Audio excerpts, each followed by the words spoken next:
minutes, we're joined here in the studio by Ian Williams, CEO at Charteris. As John was just saying, the impact still has to be felt, and it can only be felt with a lag. So they're not quite sure if quantitative easing is working. No, well, if you look at, say, the effect on the gilt market, there was a lot of comment when it was first announced that it would drive 10-year gilts down to 2.5% yields, which never happened. I mean, if you look at a chart, the gilt, 10-year gilt, since quantitative easing was announced in March through to now, it's virtually flat. I mean, it's had no impact on the price level in the gilt market at all. Whether it's had impact on other parts of the economy, I mean, since quantitative easing was issued, the equity market is up 50%. Gilts haven't gone anywhere. Well, it certainly had some impact on the current account situation. It seems like we're moving back into positive numbers within maybe the next 1.5 years. The latest numbers yesterday were quite positive. But in terms of what it has done to the pound, of course. But going forward, do you think there's some potential that we might see even more quantitative easing? As in, would they extend the 200 billion, expand it? If you look at the outlook for the gilt market, the outlook for the equity market, everything really is predicated on the strength or relative weakness of the UK economy. And our thoughts on that are that the UK economy will be weaker than expected. And that view seems to be shared by several members of the Monetary Policy Committee. Now, bear in mind, you've also got an election coming up next May, probably. So you're going to have a situation where everything is poised towards further easing. The problem is that you've had 200 billion, and if you believe the latest figures, the economy is still more or less in recession. So it hasn't produced a rip-roaring recovery.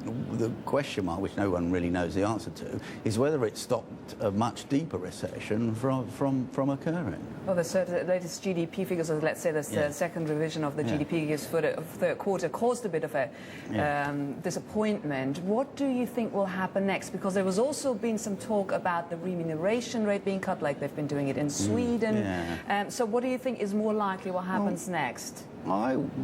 We've said for a long time that we wouldn't rule out Swedish-style negative interest rates, because what's happened, they pumped 200 billion into one end of the banking system and absolutely nothing's popped out at the other end.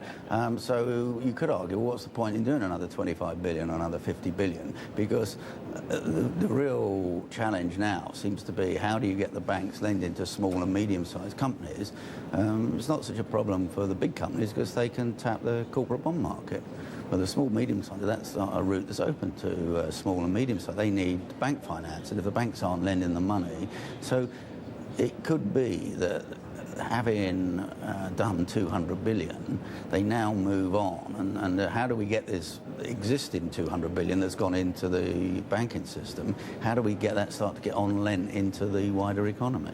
Since you mentioned the election, people will be talking about March or maybe mid next year, so to give Gordon Brown a bit more time. When do you think the Bank of England will have to nail it down? Because they can't do it right before election day. Would it have to happen when? February? Well, yeah, I mean, we think the election is going to be on May the 6th, which is the date of the 4-year term of the county council elections. And the reason we think that is that the Labour Party, it doesn't really have the finances to fight two major election campaigns with a few weeks of each other. We don't think he's going to go early. We think he'll go almost to the wire. He's not going to go in June because they've got the county council elections on 4-year terms. So we think the whole lot will be done on May the 6th. So if that's correct, and May the 6th is the date of the next election, then any requests from the Bank of England into the Chancellor of the Exchequer for more easing of any form, whether it's negative style rates or more quantitative easing or whatever, will probably find a welcome mat is laid out for them. Very quick last word, 10 seconds. When will the bank rate rise again? We don't think rates are going to, well, we actually think there's a possibility there may even be further cuts in UK rates. So we don't see any rise in rates until next 2011. Year. Okay, all right. Last words of Ian Williams from Charteris for 2009.